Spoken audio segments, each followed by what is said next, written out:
Семья – самое главное в жизни каждого человека. Именно в семье мы учимся любви, ответственности, заботе, уважению. Добрый день, дорогие друзья! Добрый день, уважаемые наши хранители семейного очага! Мы рады приветствовать вас на муниципальном родительском форуме «Диалог семьи и школы. Проблемы и перспективы развития». Спасибо вам, что вы оставили все ваши домашние дела и присоединились сегодня к нашему форуму. Итак, дорогие родители, уважаемые учителя, педагоги, учащиеся, сегодня в работе нашего форума участвуют почетные гости в лице главы муниципального района Сулейман-Стальский район Темирханова Саида Мусиновича. Поприветствуем.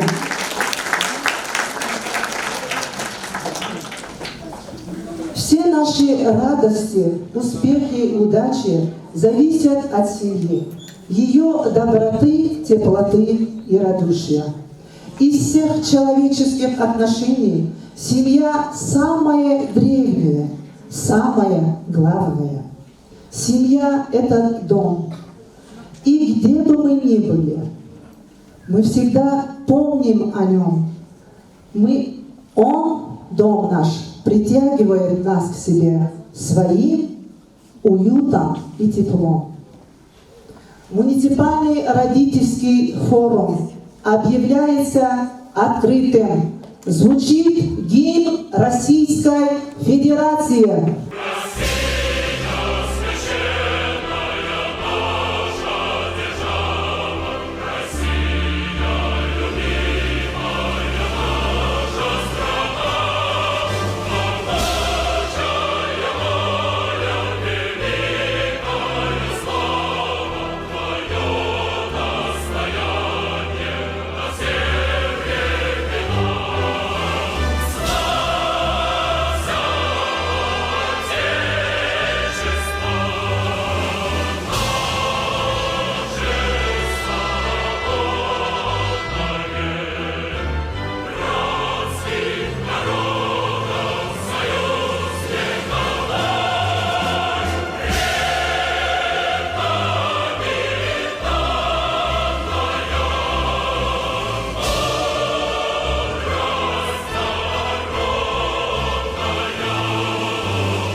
Дорогие друзья, совсем недавно завершились выборы президента Российской Федерации.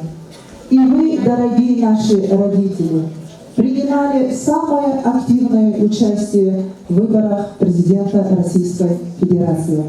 А сейчас я хочу представить вашему вниманию презентацию новой песни «Президент» во исполнении вокального ансамбля Дома детского творчества «Кюре», руководитель Нариман Османов.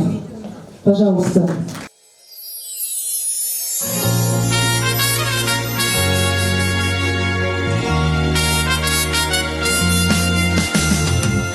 Господин президент,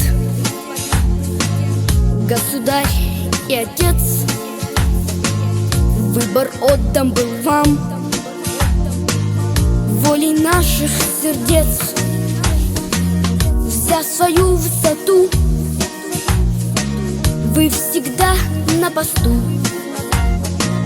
Среди трудных дорог, без побед и тревог, да поможет вам Бог. Взяв свою высоту, вы всегда на посту. Среди трудных дорог, без побед и тревог, да поможет вам Бог. Господин президент, под двуглавым орлом и еще столько вершин. Все мы вместе возьмем вам огонь на себя, принимать как всегда. Путь с набатом тревог, бездорожье дорог, да поможет вам Бог.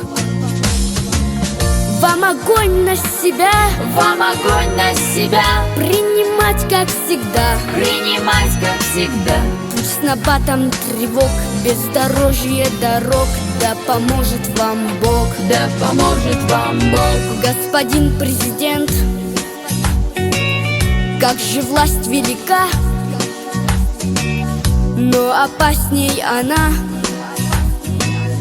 затяжного прыжка. На крутых виражах и на всех рубежах серпантины дорог с честью выполнить вздох, да поможет вам Бог. На крутых виражах На крутых виражах и на всех рубежах и на всех рубежах серпантины дорог с честью выполнить вздох, да поможет вам Бог. да поможет вам Бог. Господин президент, государь и отец, вам корона порой как терновый венец. Пусть, как прежде, страна будет верою сильна, светлой гладью дорог, да поможет вам Бог, да поможет вам Бог. Пусть, как прежде, страна Пусть, как прежде, страна будет верою сильна, будет верой сильна, светлой гладью дорог, да поможет вам Бог, да поможет вам Бог. да поможет вам Бог. Светлой гладью дорог, да поможет вам Бог, да поможет вам Бог. Светлой гладью дорог, да поможет вам Бог, да поможет нам Бог. Семья – это наше все. Это наш род, наши традиции, родственный союз, в котором мы находим поддержку, понимание и заботу. Родительский форум – одно из стартовых мероприятий Года семьи в системе образования муниципального района Сулейман-Стайский район. Взаимодействие с родителями и родительское просвещение по вопросам воспитания и обучения детей – одно из ключевых направлений нашей деятельности. Ведь родители – это полноправные участники образовательных отношений.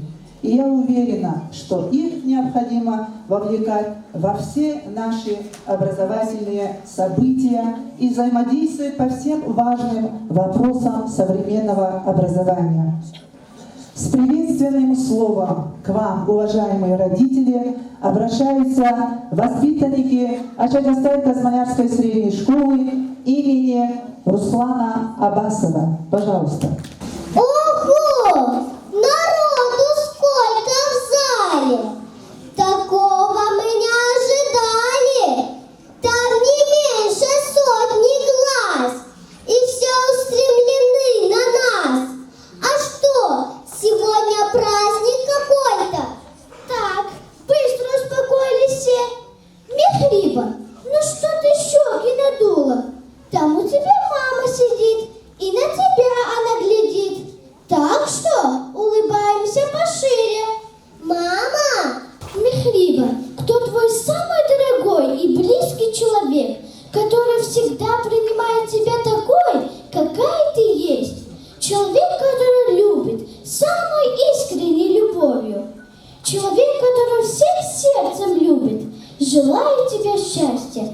Человек, без которого не было бы жизни. Мама! Ну, конечно же, мама. Мама – самое дорогое слово для каждого человека. Мама подарила нам жизнь. Благодаря ей мы видим голубое небо, зеленую траву, слышим песню жаворонка, знаем вкус мороженого. Мы любим ее за ласковые слова, за теплые руки и за то, что она всегда рядом. Добрый день, дорогие мамы! Здравствуйте, милые родители! Сегодня собрались мы вместе не зря. Большая радушная школа, семья. Мы рады вас видеть, всех тех, кто пришел. всех тех, кто для встречи время нашел, директор, коллеги и мамы, и ребят.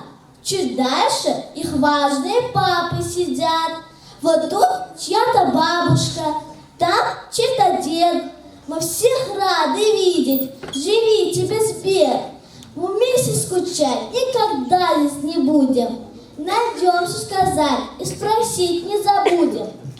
Поддержим, поможем, поймем, как иначе. Обсудим сегодня мы важные темы. Какой есть закон, рассмотрим примеры. И чтобы со временем в ногу шагать, нельзя об ответственности забывать. Все здесь важно, прими без помех. И вашей семье стать примером для всех. Разрешите поприветствовать вас сегодня в нашем зале. Все время наши родители помогают нам во всем. А сколько нужно любви, сил и доброты, и терпений, чтобы воспитывать нас. И сегодня хочется пожелать всем семьям счастья, удачи, радости и тепла. Спасибо за жизнь. А с чего начинается жизнь? Нет, не с первого слова, не с первой улыбки, а с первого вдоха и прикосновения мамы. Мамочка, спасибо тебе за все. Учеба в школе – это лесенка к знаниям, и мы еще только на первых ступеньках этой лесенки. Нам иногда бывает непонятно и сложно, но благодаря нашим помощникам-родителям мы легко побеждаем все трудности. Спасибо, любимые наши папы и мамы. Наши любимые, дорогие, самые лучшие родители, наша бесценная опора и поддержка, наш стержень и смысл жизни. Мы безгранично благодарим вас за все от чистого сердца. Пусть ваши благородные, добрые сердца наполняются счастьем за нас, ваших любящих детей. Мы рядом с вами, защищены, чувствуем себя уверенными. Пусть так будет всегда. Спасибо вам. Хочу всем мамам и папам пожелать в любви безоблачной купаться, свое здоровье не терять и за детей не волноваться, гордиться ими как собой, поддерживать в мечтах и планах, чтоб слышать каждый день от них. За все вам спасибо. Я мамам желаю всем женского счастья, чтоб прочь уходили все беды и напасти, чтоб муж и детишки вас очень любили, заботу и нежные цветы чтоб дарили. Прости меня, мама, что нервы треплю, что сильно порой тебя обижаю. Но я тебя, мамочка, очень люблю и радовать буду тебя, обещаю. Родителям скажем сегодня спасибо, ведь вы подарили прекрасную жизнь. Вы нас научили жить гордо, красиво, от нежности вашей взлетаем мы ввысь. Пусть будет за это судьба благодарна, удачи подбросит вам в нужный момент. Пусть светит звезда, ваша сталь лучезарна, а сердце получит любви комплимент. Не забывайте близких и родных в той суете, в том жизненном укладе. И не жалейте слов совсем простых. Мам, как ты там? А как здоровье папы? Родители все мысли лишь о вас. Как на работе, как у внуков в школе. За ними сейчас нужен глаз да глаз. Они растут и повзрослеют вскоре. Не забывайте близких навестить. Для них увидеть вас огромный праздник. Старайтесь пару дней хоть погостить. Ведь взрослый сын до старости и мальчик. Остановись и позвони сейчас родителям. Они по вас скучают. Продли им жизнь. Скажи хоть пару фраз. Один звонок жить дальше помогает.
Дорогие друзья, надеемся, что год семьи подарит нам яркие события, посвященные укреплению этого важнейшего института, поддержке и продвижению в обществе семейных ценностей и традиций.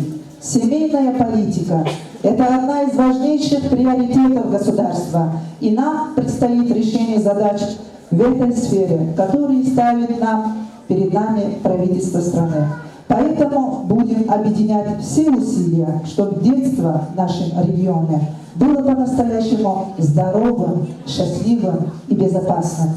Мы желаем каждой семье необъятной любви друг к другу, благополучия и, конечно же, бесконечного счастья. Мира вам, добра, уважаемые родители. И песня «Мы желаем счастья вам». На сцене воспитанники 1 класса и призер республиканского муниципального этапа республиканского конкурса «Самый классный 2024» Фарида Шахмирзоева. Пожалуйста. Мы желаем счастья вам. Слышит голос из прекрасного далека, голос утренний в сиреневой росе. Слышит голос и манящая дорога, кружит голову, как в детстве карусель. Прекрасная и далека, не будь ко мне жестока, не будь ко мне жестока, жестока не будь, а чистого истока. Прекрасная и далека, прекрасная и далека, я начинаю путь. Слышу голос из прекрасного далека, он зовет меня в чудесные края. Слышит голос спрашивает строго: а сегодня что для завтра сделал я? Прекрасная и далека, не будь ко мне жестока, не будь ко мне жестока, жестока не будь, а чистого истока. Прекрасная и далека, прекрасная и далека, я начинаю путь.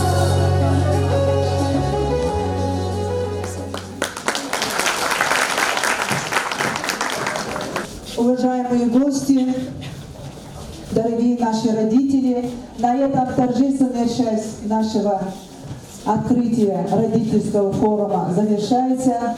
Хочется поблагодарить руководство Шагостай-Казмалярской средней школы за подготовку открытия данного форума. Спасибо вам.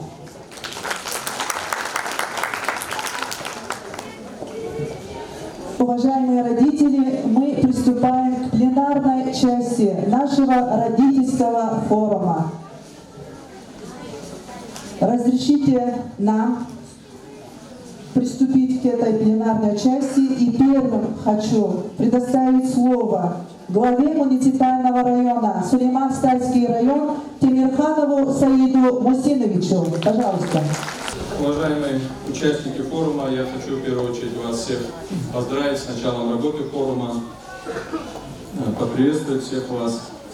Вы знаете, что сфера образования района для администрации района, как и в целом для правительства республики, руководства республики, руководства страны, всегда являлась и остается самой приоритетной сферой.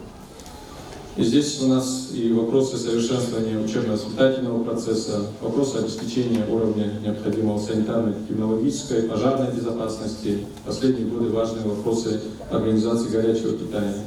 Вы знаете, что за последние годы в целом районе проведена большая работа по строительству, капитальному ремонту, укреплению материально-технической базы многих образовательных учреждений. Примером является вот эта Шагостай-Казмалярская новая школа, в которой мы с вами работаем. В целом за последние годы в районе построено 5 новых школ, 2 детских сада, капитально отремонтировано около 10 объектов образования. Конечно, в сфере образования, в части материально-технической базы, у нас остается еще очень много проблем.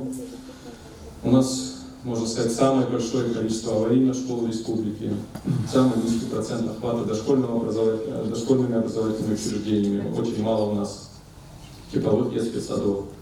В 2023-2024 годах администрация района проведена большая работа по подготовке соответствующей исходно-разрешительной документации и по включению в мероприятия государственных программ строительства капремонт еще более 20 объектов образования. И в ближайшие годы мы постараемся, чтобы такие же новые школы, как Башкирстан-Казмаляли и детские сады, как у нас Дартуш-Казмаляли, вот школа во втором отделении совхоза Герихановского, чтобы таких объектов стало еще больше.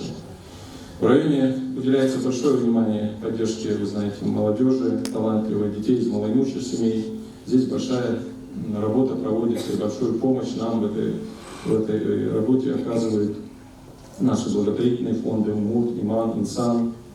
Вы знаете, что они активно участвуют и при проведении олимпиад, при чествовании победителей, призеров на состязания различного уровня, медалистов. Оказывается помощь при сборе ребенка в школу, приобретении учебников семьям из малоимущих семей, семьям участников СВО.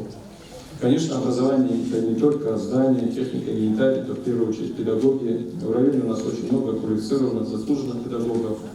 Но надо признать, что остаются существенные недостатки в вопросах учебно-воспитательной работы, повышения ответственности педагогических кадров.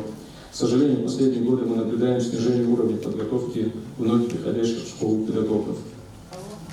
В рамках сегодняшнего форума я хотел бы отдельно остановиться на нескольких вопросах. Первое – это вопросы профориентации. Очень важно сегодня нам всем помочь ребенку сделать правильный выбор. Прошло время модных профессий, юристов, экономистов. Сегодня востребованы совсем другие специальности в сфере производства, технологического, инженерного, агропромышленного, других направлений. В том числе у нас в районе, вы знаете, сегодня развивается несколько очень крупных инвестиционных проектов. Есть потребность специалистов самого широкого круга, от рабочих специальностей до руководителей. Один из таких примеров, вы знаете, в 2023 году мы совместно с ОУ «Полоса» открыли группу аграрного колледжа города Дагагни. Уже в первом потоке достаточно большое количество студентов учатся. Администрация района сама нуждается в квалифицированных кадрах. И наши предприятия, и мы готовы направлять ребят на целевое обучение. Подробнее об этом сегодня в докладах наши коллеги еще расскажут. Я попрошу родителей все-таки внимательнее относиться к этим вопросам и нацеливать детей на выбор нужной на сегодняшний день востребованной профессии. Второй аспект – это необходимость участия родителей в процессе учебы детей. Во многих аспектах, начиная от качества образования, заканчивая организацией питания горячего, нам важно, чтобы вы, родители, осуществляли общественный контроль. Мы готовы выслушать, отреагировать на любую конструктивную критику или предложение по улучшению этой работы. Попрошу вас, родителей района, активнее участвовать в этих процессах. И, конечно, нам надо понимать, что знание и воспитание – это не только задача школы, но и, возможно, в большей мере это обязанность семьи, родителей. К сожалению, в последние годы и десятилетия наметилась негативная тенденция, когда многие родители отошли от этих своих обязанностей, заняты работой и другими вопросами. На это накладывается, вы знаете, и проблема так называемых гаджетов, контроля за их использованием. Сегодня практически у каждого ребенка, начиная с 1 класса, есть телефон, планшет, другие гаджеты. Конечно, от них есть и большая польза, но нам надо избежать, чтобы дети чересчур не зацикливались на этом. В районе достаточно большое количество учреждений дополнительного образования. Более 100 миллионов рублей ежегодно бюджет муниципального района тратит на содержание этих учреждений дополнительного образования. Большое количество и спортивных секций, и есть и дом детского творчества, и художественная школа, музыкальная школа. Здесь в фойе на первом этаже мы сегодня видели результаты работы наших детей, в том числе и сегодня на сцене мы видели работу наших учреждений дополнительного образования. Я попрошу родителей все-таки направлять детей для получения дополнительного образования в наши спортивные секции, художественной направленности учреждений. Есть у нас движение «Первых», созданное по поручению президента Российской Федерации, которое тоже нацелено на то, чтобы максимально вовлечь наших детей в дополнительное образование, отвлечь от улицы, от ненужных вещей. Об этом сегодня в докладах наши коллеги дальше тоже подробнее остановятся. В завершение хотел бы вас еще раз поздравить с началом форума и заодно поздравить вас с наступающими праздниками, с Совершается священный месяц Рамадан, наступают праздники. Хочу всех вас поздравить с этими праздниками, пожелать всем вашим семьям добра, мира, благополучия. Спасибо.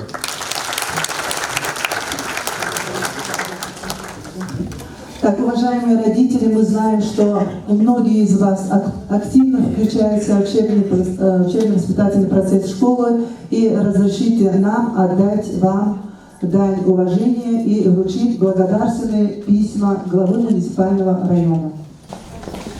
Благодарственными письмами главы муниципального района за тесное сотрудничество с педагогическим коллективом, за активное участие в подготовке и проведении школьных общественно значимых мероприятий, за понимание нелегкого учительского труда награждаются наши активные родители, представители родительских комитетов общеобразовательных учреждений нашего района. Баламирзоев Эсет Гаджибубаевич, Юхаристальская средняя общеобразовательная школа. Родитель, пожалуйста.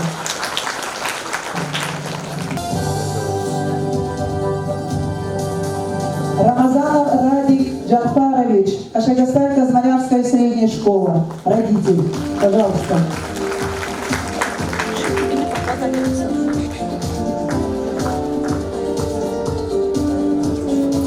Ярахмедов Азим Алаудинович, Касумкенская средняя школа номер 1.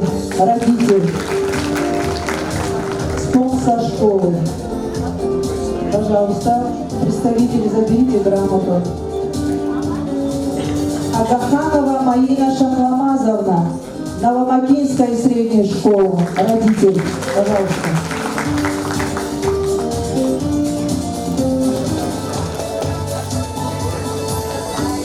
Гюльмагомедова Рамида Ферхатовна, Автостальская средняя школа.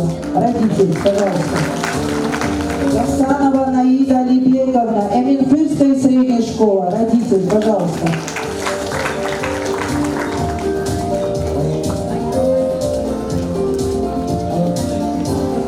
Бабаева Ирина Рамудиновна, Куркенская средняя школа номер 1. Родитель, пожалуйста.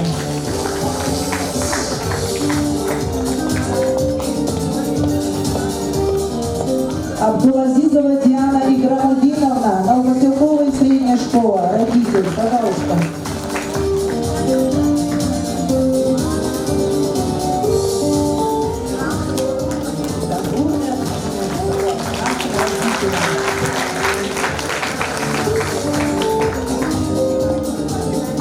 Джамалова Джемиля Радиковна, Касумкенская средняя школа номер 2. Родитель, пожалуйста.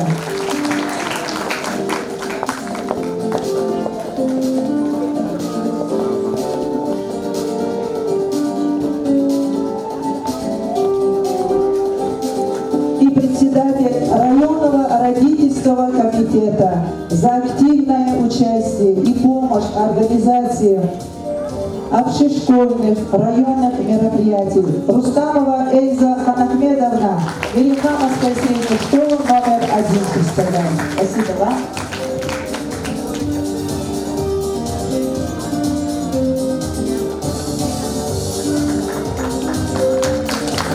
Спасибо вам, Сергей Васильевич. Спасибо, наши уважаемые родители, за активное участие в нашей работе.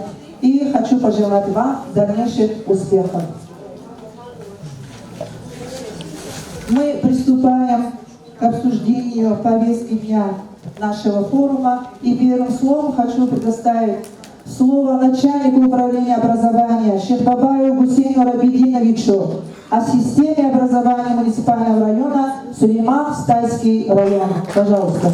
Уважаемые участники родительского форума, система образования Сулейман-Стайского района, как отметил Саид Мусуевич, является приоритетным направлением деятельности администрации муниципального района, где работают более 1100 педагогов, обучается 6200 детей, включает в себя 41 школу, 13 детских садов и 5 учреждений дополнительного образования. Большое внимание в муниципальном районе уделяется поддержке талантливой молодежи, одаренным детям и детям из малоимущих семей. В этих вопросах администрация муниципального района огромную поддержку и помощь оказывается меценатами, благотворительными фондами УМУД, ИМАН, ИНСАН, крупными предприятиями и отдельными индивидуальными предпринимателями. В прошедшем году в муниципальном районе проведены уже ставшие традиционными межрайонные олимпиады по физике, математике, русскому языку. Общий призовой фонд от благотворительного фонда «Иман» составил более 1 миллиона рублей. Чествование победителей и призеров республиканского этапа Всероссийской олимпиады школьников и их педагогов. Благотворительный фонд «Иман» ежегодно тратит на эту сумму более 250 тысяч рублей. Чествование лучших учащихся 11 классов школ района от благотворительного фонда «Омут» более 950 тысяч рублей. Ежегодная именная олимпиада «Шаг науку» профессора Баламирзоева, которая проводится при поддержке благотворительного фонда «Омут». Чествование 19 выпускников 2023 года, получивших медали за успех вручения аттестата особого образца по 20 тысяч от ООО «Строймедсервис». При поддержке меценатов администрации района и благотворительного фонда Минсан МУД проведена масштабная акция «Помоги собраться в школу». Общим фондом 850 тысяч рублей, более 200 детей из малоимущих семей участников СВО и дети, возвращенные из зон боевых действий, получили денежные призы и школьные денежные средства. В 2023 году на базе 3 школ функционировали школьные лагеря дневного пребывания. В каждом лагере по 2 смены по 100 детей. В этом году мы эту работу продолжим, и на базе 3 школ, в том числе Хрестат-Козмолянская, тоже будет функционировать такие лагеря.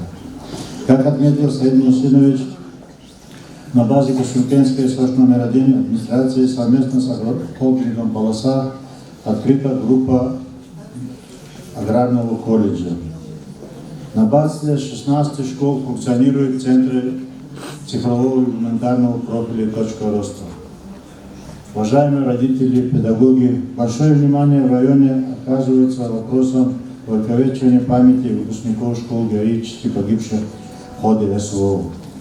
В образовательных учреждениях муниципального района установлены 22 мемориальные доски погибших в ходе СВО и награжденным орденами мужества, а 5 образовательных учреждений названы именами наших выпускников. В части материально-технического обеспечения администрации района при поддержке руководства республики меценатов проводится огромная работа в части федеральных и республиканских проектов. Как выше отметил глава муниципального района, примером является данная школа, которая введена в эксплуатацию и построена по программе комплексного развития сельскохозяйственной территории. Завершено строительство школы на 150 ученических мест в совхозе Гереханова и детского сада на 100 мест в селении Даркуш-Козмолян. В 3 школах проведен капитальный ремонт в 2023 году и в 1 детском саду. Начиная с 2019 года обновлен полностью школьный автотранспорт, включающий на сегодняшний день 26 единиц. В ходе реализации всероссийского проекта «Навигаторы детства» в 8 школах введены должности советников директоров по воспитательной работе. Более 1500 детей начальной школы прошли регистрацию на сайте Арлата России. Также с этого учебного года у нас реализуется проект «Движение первых» во всех 40 общеобразовательных и учреждениях доп. Образования с сроками первичного отделения. Благодаря этим организациям, которые я отметил, у нас реализуются акции «Посылка солдату», «Свеча памяти», интеллектуальные игры, классные встречи, спортивные состязания. Уважаемые родители, в каждой акции, особенно в акции «Посылка солдату», вы с нашими педагогами и нашими детьми приняли самое активное участие, за что выражаю вам искреннюю благодарность. Анализируя прошедший учебный год, могу сказать, что воспитательная работа в наших школах с реализацией данных проектов получилась насыщенной. Также выражаю благодарность всем нашим структурам, общественным организациям, в частности и муфтияту, и отделу внутренних дел, и общественным другим организациям, комитету по спорту за участие в нашей работе. В то же время в системе образования муниципального района имеются проблемы, которые мы стараемся устранить при поддержке администрации муниципального района, меценатов и, конечно же, вас, уважаемые родители. 12 школ находятся в реестре аварийных школ, 12 требуют капитальный ремонт, и 1 школа находится в арендованном помещении. Администрацией района ведется планомерная работа по подготовке и утверждению исходно-разрешительной документации по данным объектам. Готова проектно-сметная документация с положительным заключением госэкспертизы пристройки школы-интерната на 100 детей в селении Цмур, на 200 детей школ в селении Митюк и пристройки на 200 мест на Василковой СОЖ. Меценатами разработана проектно-сметная документация и получено положительное заключение экспертизы на строительство школы детского сада в селении Буткент. Кроме того, по нескольким объектам подготовлены направлены правительства республики согласованные задания на проектирование. Проектно-сметная документация 6 школ направлена в Министерство образования и науки для включения в программу модернизации школьных систем образования. Отсутствие дошкольных учреждений тоже является одной из актуальных проблем. Администрация тут тоже ведется планомерная работа. 9 детских дошкольных учреждений включены в программу капремонта. Также разработаны исходно-разрешительные документы, проектно-сметная документация на строительство учреждений. Параллельно с этим на базе Энергетической СОЖ открыта группа дошкольной подготовки. Такую работу мы продолжим. Дефицит высококвалифицированных педагогических кадров, как отметил Саид Мусинович, тоже является одной из актуальных проблем. У нас дефицит педагогов физики, математики, химии, английского языка и биологии. Это наша слабая координационная работа с нашими выпускниками и вузами. С этого года администрация готова даже направить по целевому обучению, поэтому, уважаемые родители, профессия педагога становится востребованной, и я призываю вас, обратитесь к нам тоже, мы тоже готовы помочь вам в данном направлении. Программа «Земской учитель» работает в нашем районе. 6 педагогов по данной программе уже с 2021 года у нас работает школа. Организация горячего питания. Это тоже такой проблемный вопрос, и тут нам необходима ваша помощь в части родительского контроля за качеством приготовления и за качеством продукта. Просим вас активно участвовать в контроле за организацией горячего питания в образовательных учреждениях нашего района. Недостаточная работа с выпускниками и родителями в части выбора предметов, соблюдение порядка проведения государственной итоговой аттестации. Уважаемые родители, уважаемые педагоги, ежегодная проблема. До мая не заканчивается.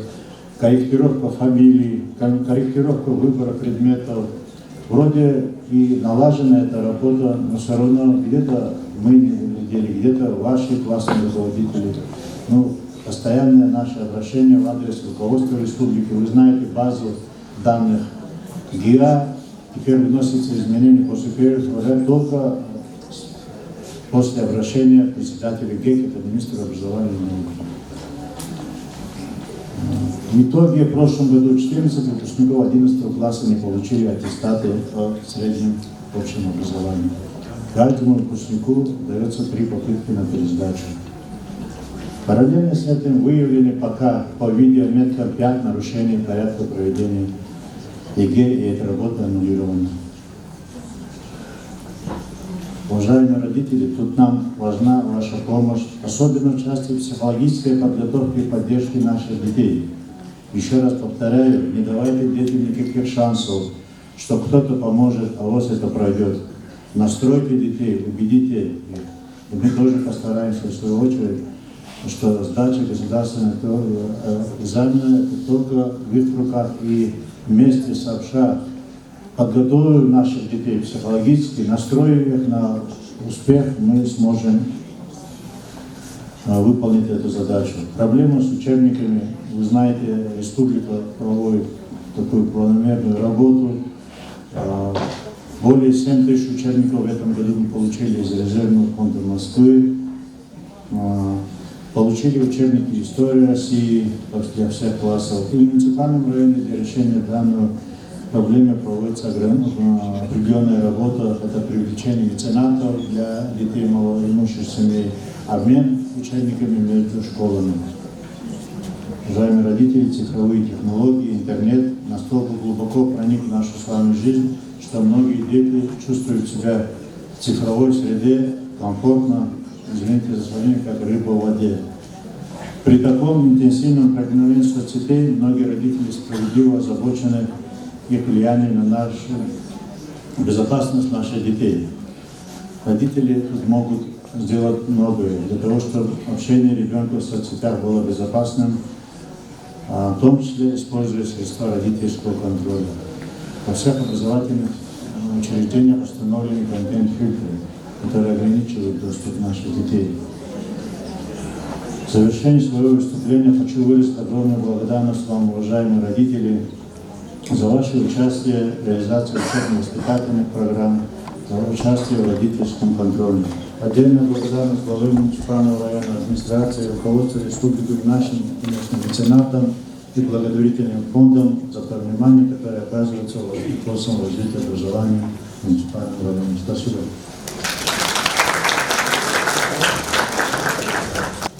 Второй вопрос повестки дня – это о вовлечении несовершеннолетних в противоправные мероприятия, об ответственности родителей за воспитание и обучение детей. Закон Республики Дагестан от 8 апреля 2013 года под номером 21. Слово предоставляется Фатулаю Абуталипу Бабаевичу, заместителю главы по общественной безопасности. Пожалуйста. Уважаемые участники форума, уважаемые педагоги, родители, приглашенные гости, дети, которые присутствуют здесь. Я в своем выступлении вкратце озвучу одну из проблемных вопросов, которая и раньше была, но не в таком, может, большом формате.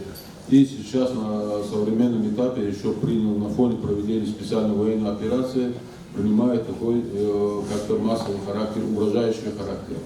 Это, как мы отметили, вовлечение детей, несовершеннолетних, в неправомерные действия. Это совершение административных преступлений, правонарушений и уголовно наказуемых уголовных проявлений.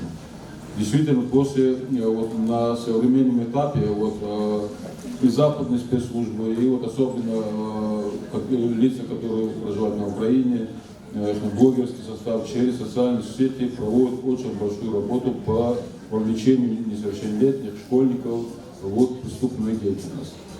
Но вовлечение несовершеннолетних в неправомерные действия – это серьезная проблема, которая требует внимания со стороны общества и правоохранительных органов. Дети и подростки, которые подвергаются радикализации и пропаганде экстремистских идей, часто находятся на грани совершения преступлений и готовы на ужасные акты насилия. Поэтому крайне важно предпринимать меры по предотвращению этого процесса, обучать молодежь критическому мышлению и представлять им альтернативные пути реализации своих убеждений. Только так мы сможем защищать наше будущее несовершеннолетних и обеспечить безопасность общества в целом. За те деяния, вовлечение несовершеннолетних школьников в противоправные действия, несут персональную ответственность как родители, так и педагоги и иные лица, на которых возложены обязанности по воспитанию детей. В Уголовном, в административном кодексе у нас прописаны статьи кодекса, где родители или педагоги могут привлекаться к административной или уголовной ответственности. Я здесь вкратце вас ознакомлю, многие и дети могут, дети несовершеннолетние, у которых полностью еще не сложилось свое мышление, они недопонимают те процессы, какие последствия могут привести его действия, противоправные действия. И не знают даже, что есть такая уголовная ответственность, административная ответственность, за какие могут, если даже есть более тяжкие последствия, там трагические последствия для них и для родителей тоже. Если ребенок еще не является субъектом привлечения к административной и уголовной ответственности, то полную ответственность за него и уголовную, и административную несут родители. А в некоторых случаях и педагоги тоже, на которых было тоже возложено обязанности по воспитанию этих детей и обучению детей. Есть закон Республики Дагестан номер 21 от 8 апреля 2004 года, где предусмотрена ответственность родителей и педагогов за вовлечение детей в противоправную деятельность. Там четко указано. Вот статья 156 Уголовного кодекса «Неисполнение обязанностей по воспитанию несовершеннолетних». Вот здесь как раз таки уже этим статьей охватывается действие педагогических работников, родителей, если дети уже вовлекаются в преступную деятельность и проход уже какие-то будут последствия. Здесь даже санкции данной статьи предусматривают штраф до 100 тысяч рублей или лишение свободы от 3 до 3 лет. Эта статья еще не особо тяжкая, если ребенок совершает какие-то не тяжкие преступления или правонарушения, их можно привлекать и родителей, и педагогов по этим статьям, если действительно по вине этих педагогов. Есть статья 150 уже, когда дети уже вовлекаются в преступную деятельность. Вот эта статья очень такая злободневная. Если сейчас первой статьи охватывает вовлечение несовершеннолетних в преступную деятельность лицом, достигшим 18-летнего возраста, это значит совершеннолетним лицом. Там какое-то наказание до 5 лет лишения свободы, потому что это тяжкие статьи уже. Но по части 2, если вовлечение детей несовершеннолетних в преступную деятельность родителями или педагогами, то уже последствия привлечения к уголовной ответственности и родителей, и педагогов до 6 лет лишения свободы, ну и, конечно, если педагог виноват в этом и какой-то определенный срок не занимать определенную деятельность, не заниматься педагогической деятельностью. Факты вовлечения детей в преступную деятельность и педагогами, и родителями, ну, частично в нашем районе были еще в бытности, я работал в правоохранительных органах, и вовлечение детей в террористическую деятельность. А это было в одном из школ Южного Дагестана, я не буду называть районы, когда одна из учительниц иностранных языков вовлекала детей в террористическую деятельность, в результате которого старшеклассники, 4-5 человек с этой школы, ушли в банподполье. Когда на территории Дагестана орудовало банподполье, вот они были вовлечены дети, и последствия этих детей очень трагически закончились. Кто остался жив, тех осудили, а другие были ликвидированы. Чисто по вине педагога, который действительно занимался вербовочной работой. Так что последствия такие есть. Есть по части 3 данной статьи, если и педагогами, и родителями вовлекается несовершеннолетний ребенок в совершении тяжких, особо тяжких преступлений. Вот там уже и последствия. И сейчас 4 статьи, если они вовлекаются в организованные преступные группы. Вот сейчас на данном этапе я вот здесь затронул вопросы на фоне проведения специальной военной операции. Проводится большая работа по вовлечению вот несовершеннолетних чисто по совершению экстремистскую террористическую деятельность. И у нас в республике, и у нас на территории России, в других регионах очень много детей вовлекаются сейчас в совершение подрывной деятельностью, террористической деятельностью, в совершении поджогов, в совершении взрывов, порчи, уничтожения железных дорожных этих полотна. Вы телевизор смотрите, вы видите, в некоторых регионах были задержаны дети. К сожалению, дети выходцев из нашего района, там не обязательно, что какие-то действия совершать. Они могут совершить ложный вызов о совершении или готовящем террористическом акте. Вот некоторые дети, которые вот с нашего района окончили школу, ваши 9 класс, уехали в Дербент, обучаться в колледжах, им неоднократно звонили, что там заложена бомба, взрывчатка, будет взрыв. Ну, вычислили, конечно, моментально, поймали их. Даже дети не осознавали, что вот нас попросили звонить, но какие последствия мы абсолютно не знали. Они не знали, эти дети. И в результате вот последствия для родителей думают. Есть выходцы с республики, которые окончили школу и выехали в регионы России обучаться. В частности, вот в Челябинской области тоже вошли в группу детей, которые занимались вот этими неправомерными действиями. Проникли на военный аэродром. Один из выходцев из Дагестана, тоже несовершеннолетний, пытались поджечь боевой самолет. Конечно, задержали, сейчас отбывают наказание. Вот такие последствия. А чтобы детей не вовлекать большую работу надо делать вам здесь сидящим, это педагогам и родителям, и нас тоже, которые мы здесь участвуем в этих вопросах. Надо доводить детей, что есть такие вещи нельзя делать, что за такие вещи есть очень большие последствия, которые ребенок даже не задумывается, что такие последствия возможны будут. Так что на современном этапе очень большая работа тоже надо нам проводить. Есть вот в последнее время тоже очень много звонков через социальные сети, которые они находят телефоны детей, вычисляют их, и тоже даже заставляют, например, дома включить газ, оставь там, или затопить надо квартиры соседей. Дети делают многие, не осознавая последствий. И сами погибали. Вот такие тоже вопросы есть. Так что вот просьба педагогическим персоналу, вот ежедневно, мы неоднократно, конечно, с Хусейном Абединовичем разговаривали, с директорами некоторыми, просьба вот в школах, вот перед началом занятий, минуту 5-10 уделяйте этим вопросам. Уделяйте, потому что, чтобы они через... Сейчас практически ребенка нет, у которого нет гаджетов, который не имеет доступа к телефонам. Вот надо обучать, чтобы на такие-то предложения, если поступят даже какие-то предложения, сразу сообщили родителям, сразу сообщили педагогам, чтобы они уже могли сообщить соответствующие правоохранительные органы, чтобы мы могли заранее беду отвести и от детей, и от родителей, и от района тоже. Так что вот такие-то проблемы, вопросов очень много. Конечно, мы тоже будем выезжать в школы, будем разговаривать с директорами, тоже будем участвовать, доводить до детей, будем отдельно детей собирать, чтобы этих вопросов у нас, конечно, тоже не было. Но заведомо ложное сообщение об актах терроризма в последнее время очень актуальная проблема по всей России.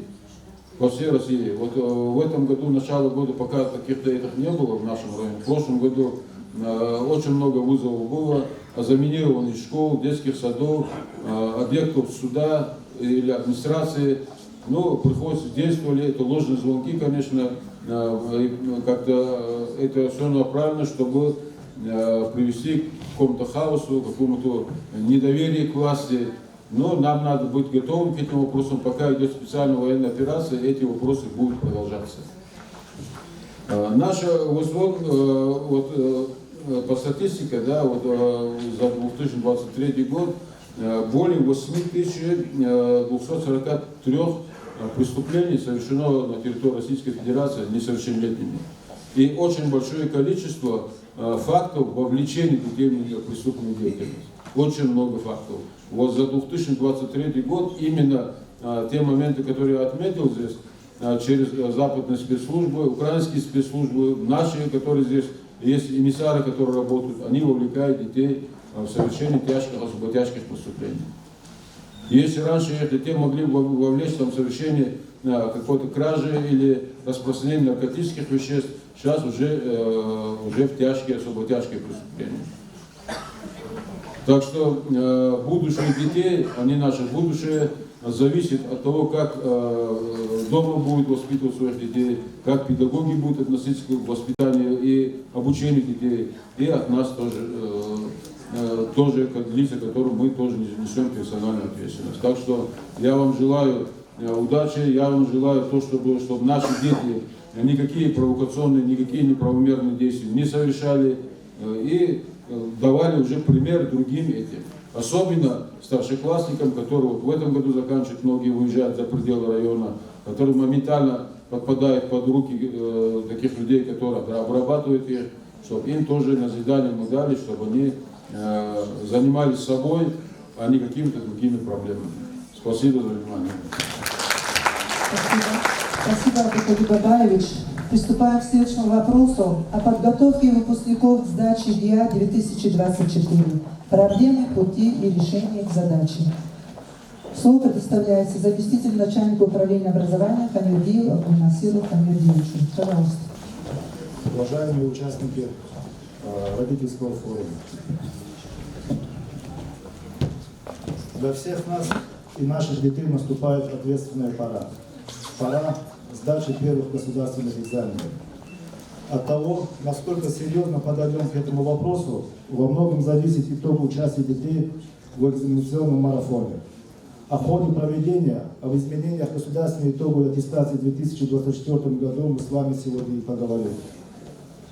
В этом году в Сулейман-Стальском районе государственной итоговой аттестации примет участие 637 выпускников 9 классов и 236 выпускников 11 классов. Из них 17 выпускники прошлых лет. Государственная итоговая аттестация в 2024 году пройдет в 2 пунктах.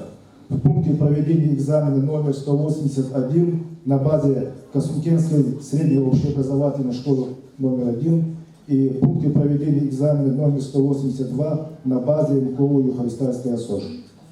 Все аудитории в обоих пунктах проведения экзаменов оснащены видеонаблюдением офф и онлайн форматов.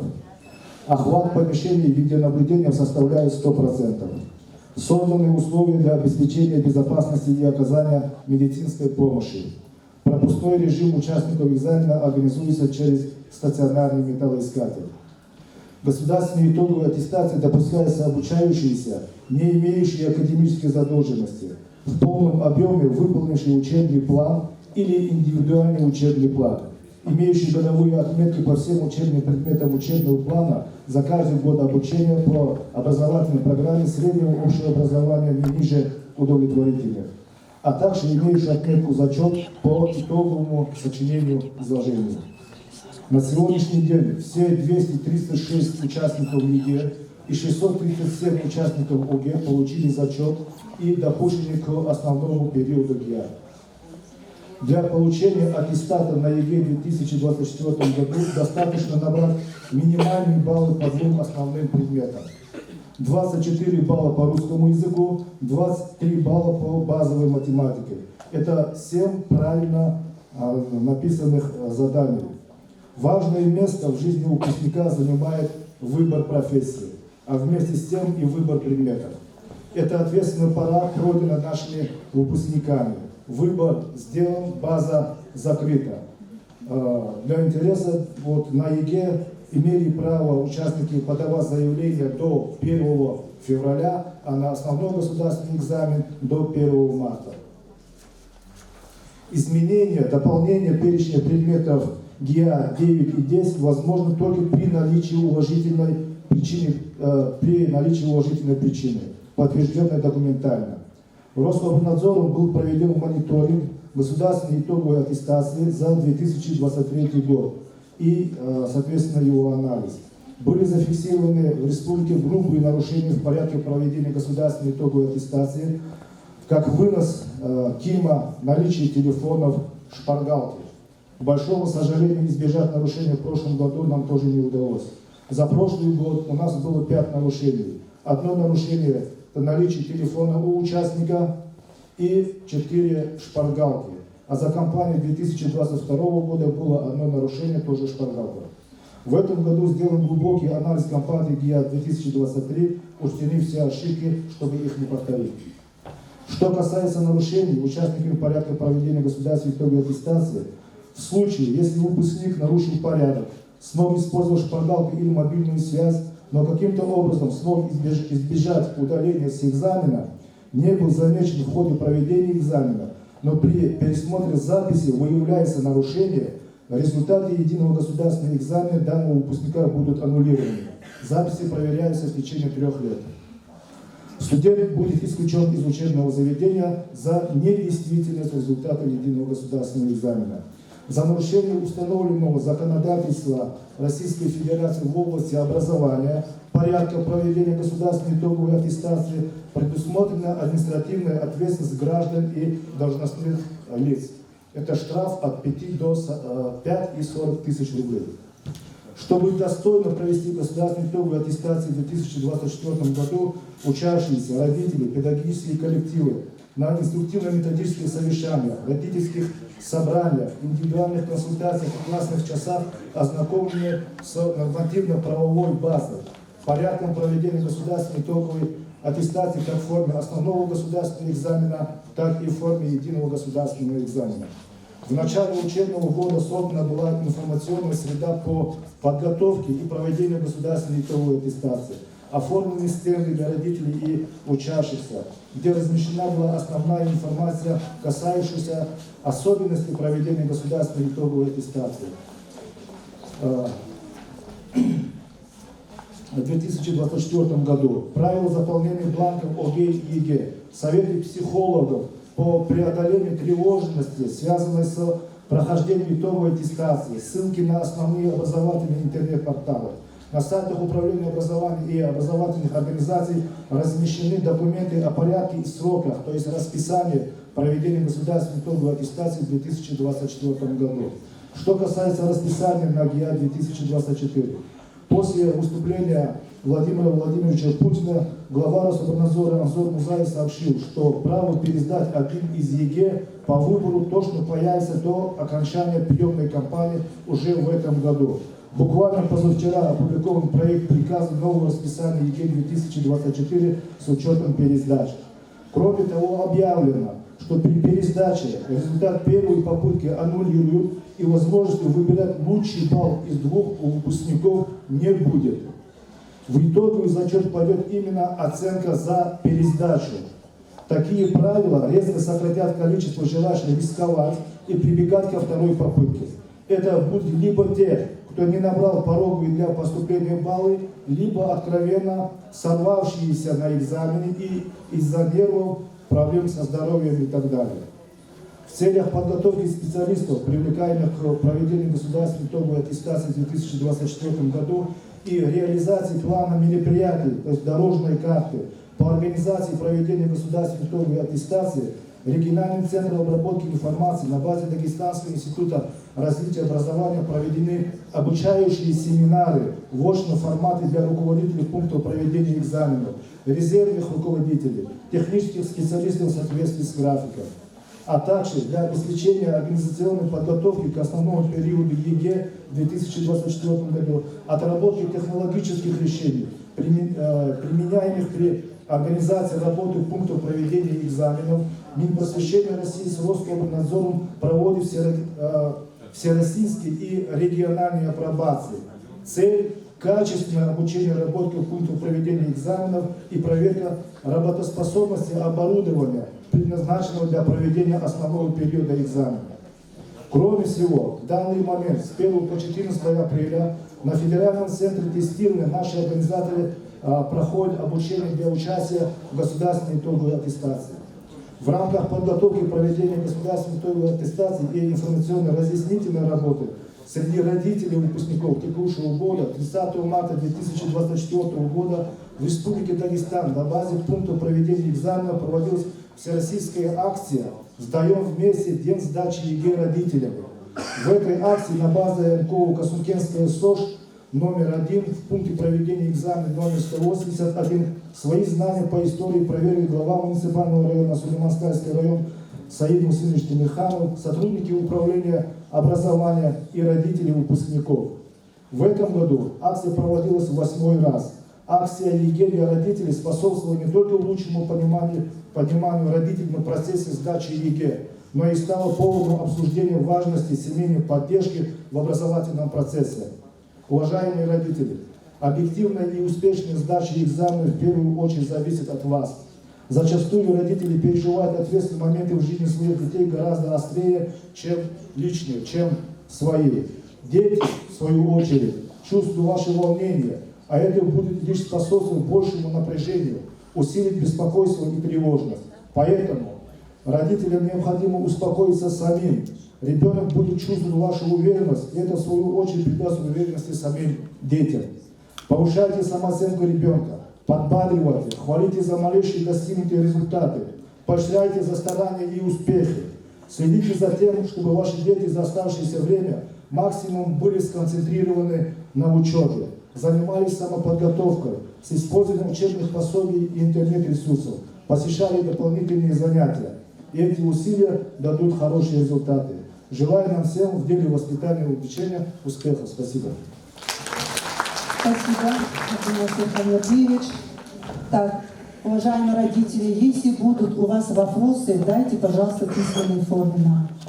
Следующий вопрос повестки дня у нас о роли родителей и их практической помощи при подготовке к выпускным экзаменам. Слово предоставляется Дадашевой Таисии Аслановне, педагогу-психологу Касулкенской средней школы номер 1. Пожалуйста. Здравствуйте, дорогие участники форума, уважаемые родители. Не секрет, что экзамены – это, наверное, самый сложный период в жизни каждого человека. Это сложности учебного характера в первую очередь. Огромный объем учебного материала, который надо выучить, повторить, с которым, в общем, надо разобраться.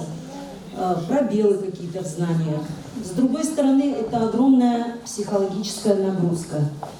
Нагрузка связана в первую очередь с тем, что сама ситуация экзамена, она, конечно же, стрессовая.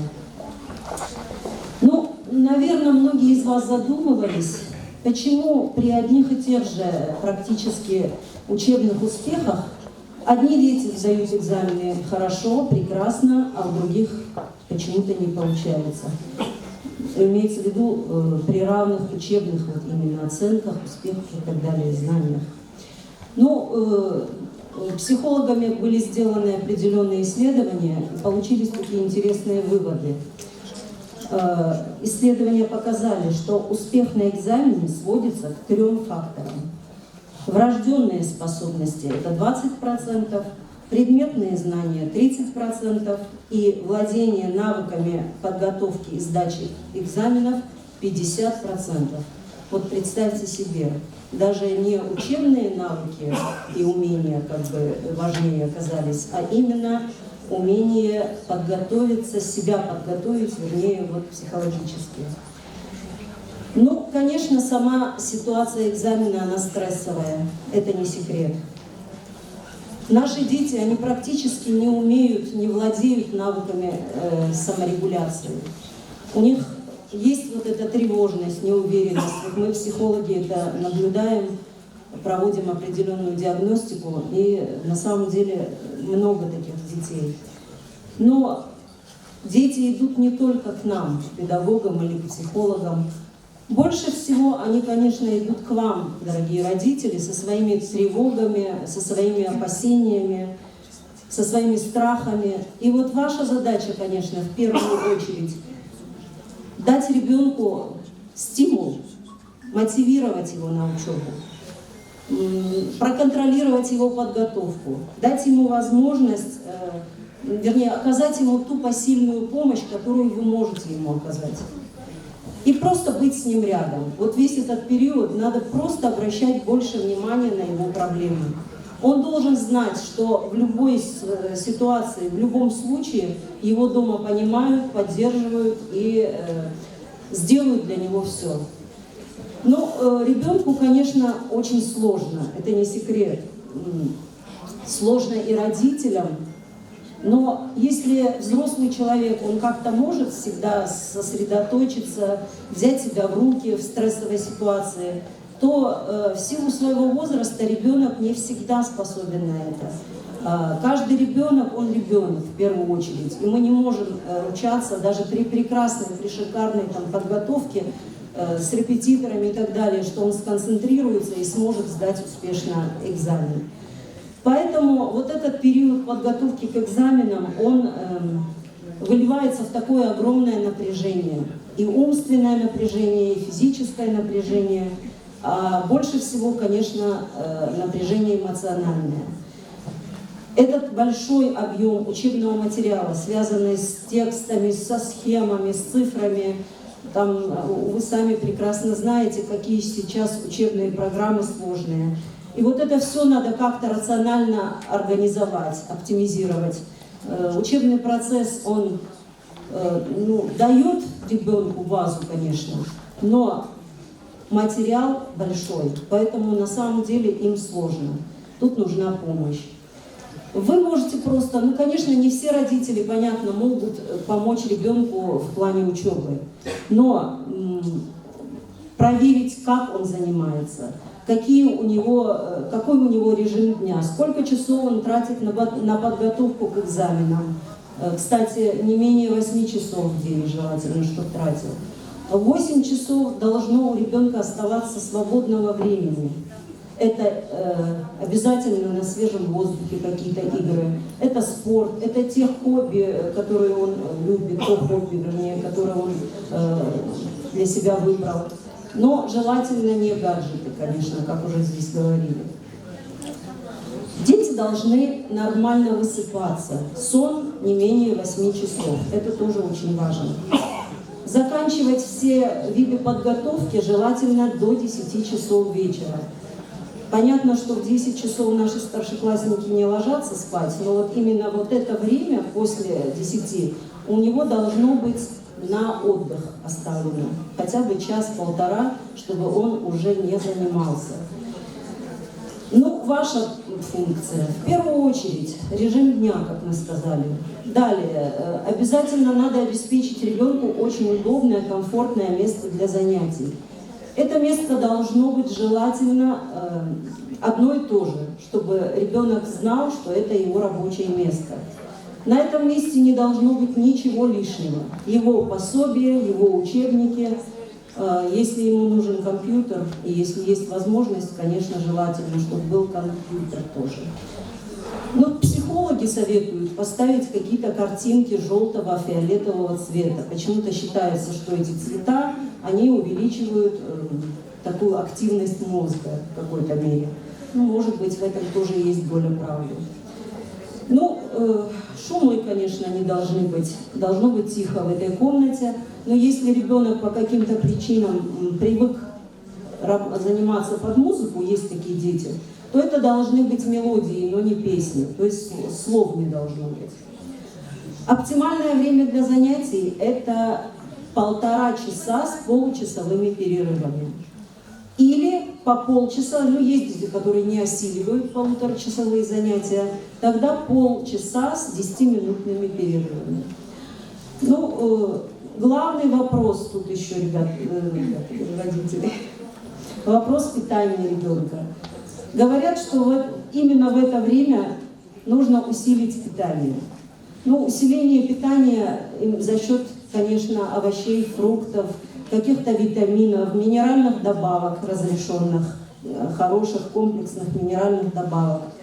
Ну, побольше используйте рыбы в пищу, творог, хорошие продукты, вы сами прекрасно знаете. Ну, надо постараться обеспечить ребенку полноценное, калорийное, рациональное питание. Ну и сам период экзаменов. Конечно, это очень такой тревожный период и для родителей, и для наших детей. Постарайтесь ни в коем случае не ругать ребенка. Даже если он уже сдал первый экзамен, и он получился по результатам не такой, как бы вы хотели, но надо уже отнестись к этому. Надо строить планы, которые показывают, что он будет делать в случае неудачи. То есть заранее у ребенка должен быть запасной вариант. Это очень важно. Потому что не секрет, что были случаи суицидов даже после экзаменов. Поэтому обращайте внимание на эмоциональное состояние вашего ребенка и дайте ему понять, что при любом исходе дома его примут, что дома его любят и что дома ему найдут все равно выход для него какой-то. Вот это ваша основная задача. И особое значение, конечно, имеет ваш эмоциональный настрой. Будьте сами тоже здоровы и уверены в себе. Ну, у меня на этом все. Успехов вашим детям, а вам сил и терпения. Спасибо. Спасибо вам большое. Так, слово хочу предоставить Амарову Шамилю Рамазановичу, председатель Совета имамов муниципального района Сулейман-Стальский район. Особенности формирования духовно-нравственных ценностей обучающихся силами семьи и школы. Пожалуйста. Бисмиллахир-рахманир-рахим. Ассаламу алейкум. Надо делиться, потому что же противопоставить этому. Что противопоставить? Противопоставить мы можем то, чем мы знамениты, именно народ Дагестана. Вот вообще по прошествию веков мы знаем всегда, что Дагестан славился своими мужчинами, своими горянками, своим воспитанием, уважением к старшему, уважением к учителю, уважением к труду и так далее. Это базовые тезисы, базовые вещи, которые у нас вот в мозгу они есть, и далее нам тоже нужно вот именно давить на это. Раз эти люди свои приемы придумывают, у нас есть антиприемы тоже для этого. которые уже не нужно ничего придумывать, они у нас есть, их нужно просто использовать. Вот однажды к посланнику Аллаха, пророку Мухаммаду, саллаллаху алейхи вассалям, пришел некий человек и говорит: о посланнику Аллаха, у меня появился ребенок, что, с какого времени мне нужно начать его воспитание? На что он ответил: а сколько ему? Узнав, что ему 3 дня от роду. Пророк Мухаммад, саллаллаху алейхи вассалям, говорит этому человеку, задавшему вопрос: ты, говорит, опоздал на 3 дня. То есть ты на 3 дня опоздал, потому что ребенку уже 3 дня исполнилось. Поэтому воспитание ребенка с точки зрения ислама, которого придерживались наши предки, праведные предки, предшественники, начинается уже с выбора супруга, то есть мужа или жены. На каких критериях мы выбираем мужа, жену, какие основные критерии, нравственность или все-таки большой кошелек и все остальное. Поэтому нужно начать для своих детей вот, ориентиры ставить: дочка, вот, ты должна вот, смотреть на такого человека. Ты должна в выборе мужа должна смотреть на это. Также парню, сыну давать воспитание, чтобы при выборе жены он ориентировался именно на нравственность, чистоту этой девочки. Поэтому воспитание ребенка начинается уже задолго до рождения ребенка, когда только семья зарождается. После рождения тоже есть определенные мероприятия, которые нам указаны, которых придерживались строго наши праведные предки, и нам тоже надо чуть-чуть их изучить. Я сейчас подробно на них останавливаться не буду. Начиная с самого рождения и так далее, пока мать носит его в утробе, когда ребенок рождается, первые дни, часы, первые месяца, первые годы. Вот вообще мы знаем, что имам Шамиль, мы все слышали, Мухаммад аль-Раби, их современником был Мухаммад Али аль-Карахи, великий ученый. Так вот, он пишет, что у человека, вообще детей в том числе, бывает 4 типа людей. Первый тип людей, это которые понимают доброе слово. Второй тип людей, которым нужно строгое слово, либо грубое слово. Третий тип людей, детей в том числе, это те, в отношении которых нужно применять физическое воздействие. И 4-й тип – это люди, которых нужно изолировать от общества, то есть посадить в тюрьму, маньяк и так далее. И нужно нам, родителям, педагогам, обществу, найти язык именно к какому типу этот человек, мой ребенок относится. Если ребенок, который понимает доброе, хорошее слово, по отношению к нему грубость проявляет, либо в физическом воздействии, особенно у наших матерей, я не скажу, у отцов нету этого, быстро взрываются, тут же идут шлепки и так далее, и дальше больше. Это не нужно применять в отношении ребенка, мы его психику ломаем просто. И наоборот, ребенок, который не понимает это, бывает ребенок, которому нужно уже чуть-чуть строгое слово, показать строгость. Вот ты туда идешь, потом сюда садишься, потом туда идешь, потом гуляешь. То есть нужно строгость проявлять. Поэтому вот эти нам необходимо вот это определить, как для родителей, так и для педагогов, для общества, определить, к какому типу этот ребенок относится и в соответствии с этим действовать.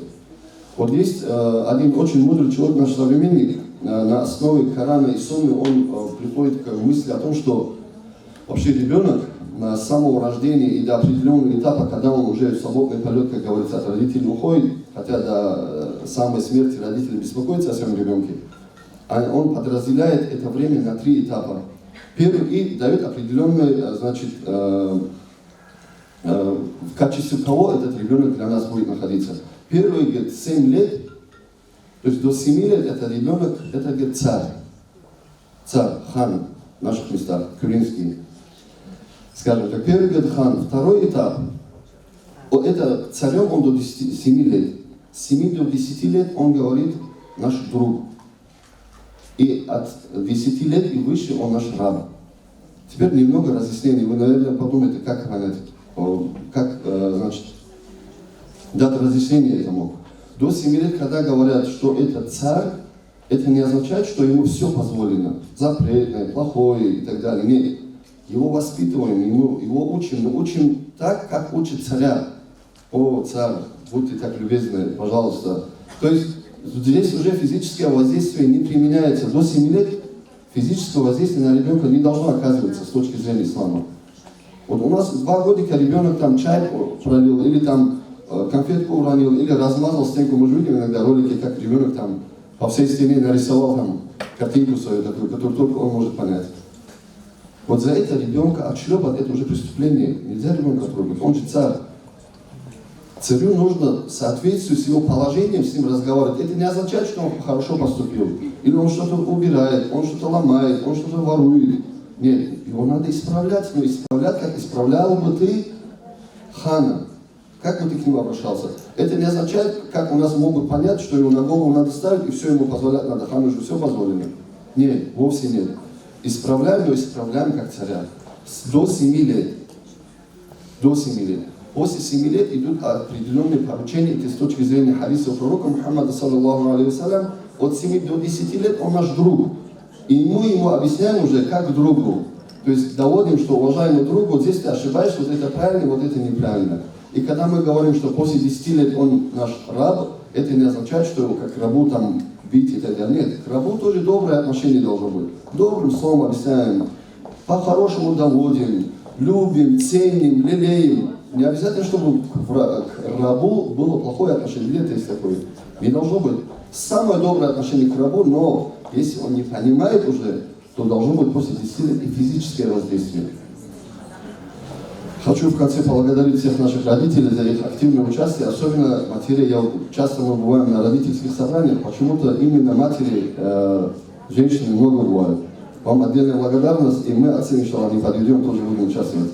Спасибо. Спасибо вам, Шамиль Рамазанович. Следующий вопрос повестки дня. У нас родительство как главный жизненный проект. Крепкая семья – основа социализации обучающихся. Тенденции развития современной семьи. Слово предоставляется председателю районного родительского комитета Рустамовой Эльзе Ханахмедовне. Пожалуйста. Уважаемые руководство Сулейман-Стальского района, уважаемые родители, среди вас есть и учителя. Я вас всех приветствую на сегодняшнем родительском форуме. Где бы ты ни был, кем бы ты ни стал, главное, не позорь тех, кто тебя воспитал, говорил имам Шамиль. Ребенок как личность начинается формироваться в семье. Семье принадлежит основная функция воспитания детей. В каждой семье, которая хочет как можно лучше воспитать своих детей, должны быть те особенности, те условия, которые исключительно важны для нравственного, духовного, патриотического и трудового воспитания. Одно из важнейших условий семейного воспитания – это авторитет родителей. Мы – зеркало для наших детей. Любовь к ребенку может быть безграничным со стороны родителей, бабушек и дедушек. Они должны ощущать, то есть наши дети, заботу, ласку и семейное тепло. Но ласку обязательно нужно ограничивать. Почему? Все должно быть в меру. Ребенок жадно впитывает все впечатления, как мы к ним относимся, превращая их в свой личный опыт, свою собственную программу поведения и отношения к окружающим. Учатся манипулировать родителями и близкими. Я наблюдаю с окна, когда на работе нахожусь, с утра родители водят детей в садик. Они капризничают, ложатся на землю, пока не достигнут желаемого, когда их отведут в магазин за слабостями, потом только отвезти в садик. Если ребенка безмерно балуют, удовлетворяют его различные, в кавычках, хотелки, у детей возникает эгоистическая тенденция поведения. Ребенка должны любить и уважать, но и требовать, разговаривать с ним соответствующе, не сюсюкаться с ними. Честность, трудолюбие и уважение к людям, готовность защищать свое отечество никакими генами не передается. Это может только результат целенаправленного воспитания. Вы готовите еду, дорогие мамы, дома. Но ваши дети, у вас есть дочери. Вы хотите достойную жизнь, чтобы у ваших дочерей было. Воспитывайте достойными горянками их. Они где-то в комнате сидят на телефонах, пусть убираются, чистят картошку, чеснок. Хотят же вкусно поесть хинкал? Да. Но, к сожалению, немногие родители могут похвастаться, что у них такие дети, что они не смогли привить вот это качество своему ребенку. Трудолюбивый сын, трудолюбивая дочь, доведение начатого дела до конца. Когда так можно сказать о ваших детях, это не только приятно. Расценивайте это как свою родительскую победу, педагогическое достижение. Трудолюбие и вместе с ним такие неотъемлемые качества, как целеустремленность, упорство, помогут нашему ребенку в жизни добиться намеченной цели. Чтобы это привить ребенку, нужно время, терпение и мудрость. Если ребенок этого лишен, то в жизни, в обществе он потеряется. Как во взрослой жизни он должен адаптироваться. Наша задача и ответственность в том, чтобы вырастить настоящего человека, полезного для всех окружающих. Вы извините меня, если отец пьянствует, ведет аморальный образ жизни, в доме всегда конфликт, грубость, упреки, то бывает очень трудно не только близким, матери и другим родным, в первую очередь плохому нашему ребенку. В такой семье родителям не время и силы они расходуют на ссоры, выяснение отношений. Ребенок видит негатив, слышит нецензурную брань. Родителям не до воспитания ребенка. Они уходят в себя, идут на улицу, а там другие хорошие товарищи их поджидают. Но есть такие ребята, несмотря на семейные конфликты, находят себя, не теряются и становятся хорошими настоящими людьми. Таким только уважение. Поведение взрослых в семье, их отношение к жизни, к работе, близким и родным становится образцом для подражания. Взаимоуважение и забота о своей семье должно стоять на первом месте, что у отца, что у матери. Чтобы наши дети не подражали дурному. К сожалению, такое тоже можно встретить, так как жизненный опыт их не велит. Действия недостаточно осознанны. Нужно посмотреть на себя со стороны. Каждому родителю тоже нужно над собой работать.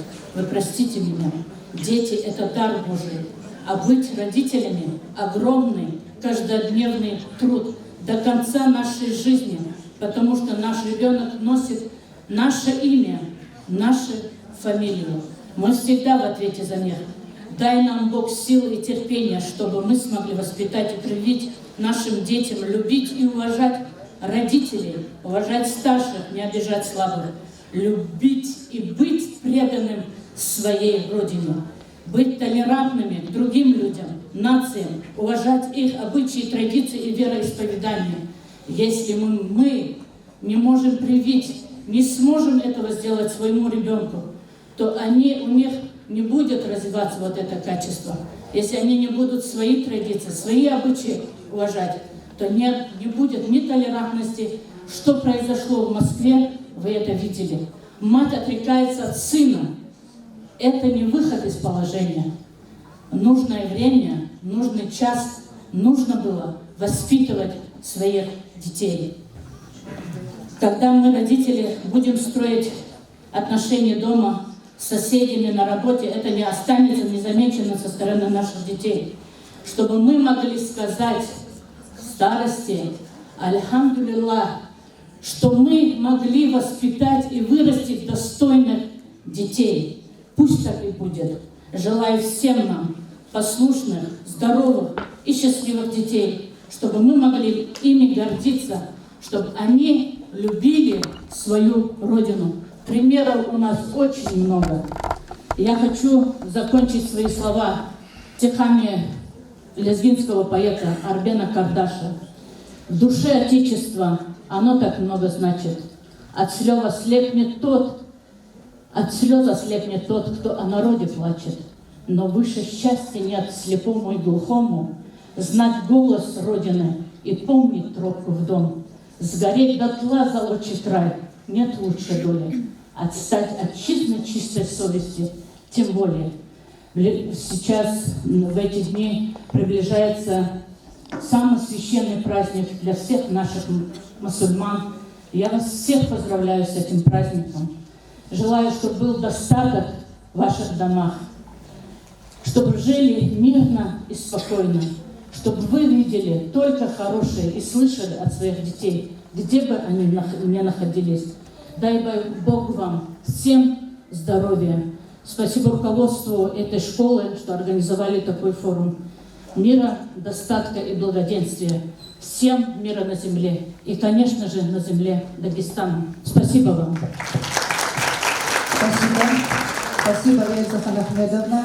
И последний вопрос нашей повестки дня. Как помочь ребенку выбрать профессию? Профориентация сегодня. Слово предоставляется директору по управлению персоналом ООО «Полоса» Бунгаровой Наталье Геннадьевне. Пожалуйста. Добрый день, уважаемые участники форума, родители, гости, коллеги, дети, которые еще здесь остались. Огромное вам спасибо, что пригласили меня на этот форум. Такой диалог по душам. Мне очень приятно было слушать абсолютно всех спикеров. И последняя речь у меня просто вообще, мне кажется, вы тоже на подъеме. Я предлагаю посмотреть первоначально ролик. Думаю, он вас вдохновит тоже.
Красиво, правда? Вдохновляет. Вы знаете, обдумав тему, что я буду говорить, потому что было сказано абсолютно все. Я уже даже не знаю, что важного сказать родителям для того, чтобы это было для вас интересно и значимо. И я, выслушав всех, я подумала, наверное, моя какая-то личная немного история, она будет для вас больше интересна. Буквально недавно, может быть месяц, может быть чуть больше, я разговаривала с вашими односельчанами, и мне задали такой вопрос. Как же ты из Москвы к нам, да к нам в село? Меня аж передернуло, думаю, ничего себе. А потом я успокоилась и думаю, да просто люди не знают, просто люди не знают, что происходит глобально здесь, какие люди сюда приезжают, что важного здесь происходит. И я начала свой рассказ. После того, как я приняла решение, после пути искания определенного, приняла решение управлять персоналом. Это не только правильные люди на правильном месте за правильные деньги, это и развитие, и вовлеченность, и мотивация людей, да, чтобы они оставались, чтобы они любили эту компанию. Первое место моей работы была болгарская компания кондитерская, и я получила там огромный опыт и смогла участвовать в конкурсе в мультинациональной компании уже в Nestlé. Получила там хорошую должность, дальше опять получила опыт, после Nestlé в LG перешла, да, дальше тоже еще один опыт получила, пошла в нашу крупную компанию «Фарма». Это биотехнологическая компания, они не только производят, но и создают препараты онкологические от гепатита, аутоиммунные. Естественно, там тоже получила богатый опыт. Дальше перешла уже в Сколковскую бизнес-школу, там мы работали и обслуживали 120 наших благотворительных, самых крупных благотворительных фондов, от стратегии до развития этих фондов. И вот я здесь. Вот столько мне нужно было много пройти, столько получить опыта, чтобы прийти сюда, чтобы работать вот в этой полосе. Я серьезно говорю. И вы знаете, вот эти вот люди, которым я это рассказывала, они с такой гордостью и уважением стали смотреть не только на меня, но и на свой район, о том, что я рассказала, потому что дальше был мой рассказ о полосе, об импортозамещении, о том, какие культуры, виды мы выращиваем, сколько труда, сколько работы вкладывают именно ваши люди, те люди, которые здесь живут в районе, в развитии этой компании. Гордость была беспредельная у них. Они похлопали и сказали, что браво, мы готовы и хотим посмотреть эту компанию. Конечно, я сейчас очень сильно борюсь с желанием сказать: приходите и ведите ваших детей. Но, выслушав тему сегодняшнюю, да, я хочу сделать акцент на важном. И думаю, что вы поймете и примете это. Образование сейчас — это очень важно. Очень много, и наша компания в том числе, технологичных компаний. Да, у нас очень серьезная техника специальная. У нас есть и ГЛОНАСС, и GPS-мониторинг. И мы сюда привлекаем очень серьезных крупных специалистов, которые могут и обучить, и показать. И, конечно, быть вне этого времени совершенно сейчас, это просто преступление и крамольно. Да? Надо обязательно детям своим говорить, что образование и учеба для них самая главная и важная сейчас цель. Надо научить своих детей ставить правильно цели. Сначала маленькие, на неделю, на месяц, на полугодие, на год. Дети научатся правильно ставить цели и преодолевать эти цели и добиваться результата. Дальше уже, конечно, важное надо донести обязательно детям, что есть и существует идея. Вот от идеи идет постановка целей, результат, учеба, труд, и потом, как следствие, идет уже материальное благосостояние. Не от материального, да, когда мы говорим: хочешь квартирку, велосипедик, конфетку или так далее, вот сделай на 5. Не от этого, а от идеи. Я хочу вам рассказать один очень тоже интересный момент. Когда я работала в этой фарме, это достаточно такая у нас наша компания, российская, технологическая, у нас там есть и центр исследований. И к нам пришел молодой специалист из Бауманского университета и предложил сделать в центре исследований в Чехове базу данных. Я говорю: ты знаешь, у нас нет бюджета, я тебе не смогу на выходные оплатить это. Нет, к сожалению, бюджета. Он мне сказал: ничего страшного, у меня все равно, у меня выходной. Я сяду на свой мотоцикл, поеду туда, сделаю эту базу данных за 2 дня, им помочь. Я говорю: как? Он говорит: просто так. Просто так. Просто я хочу помочь человечеству. Я хочу, чтобы вот эти вот научные люди сделали те препараты, которые ждут больные онкологией, больные аутоиммунными заболеваниями и так далее. Есть идея. Моя идея, я думаю, что и ваша тоже такая же. Я хочу, чтобы моя страна была богатой, сильной, самодостаточной, чтобы люди, которые в ней живут, имели большие возможности. И вот эта идея, она, реально сопутствует всей моей жизни. Для этого я учусь, для этого я приобретаю опыт, даю его людям здесь, сейчас, да, в этот момент, и призываю вас тоже к этому. Конечно, мы ждем ваших детей в нашей компании, но будем безумно рады, если образование все-таки возрастет в Дагестане, возрастет в нашем селе, да, и дети будут образованными, будут идти врачами, учителями, как здесь сказали, да, будут узнавать химию, будут идти в агронаправление, а мы даем такую возможность, да, и вот мы как раз-таки развиваем от школы, от агроклассов, которые мы вводим сейчас в школах. Далее идем, приглашаем на экскурсии детей, чтобы они знали, какое производство у нас здесь есть в регионе, да, в нашем селе. Приглашаем на уроки ботаники, биологии. Вот это все будет обязательно развиваться. Открыли группу колледжа. Далее будем, я надеюсь, что со следующего и с помощью и администрации, и РАНО местного мы откроем следующие группы уже с 1 сентября.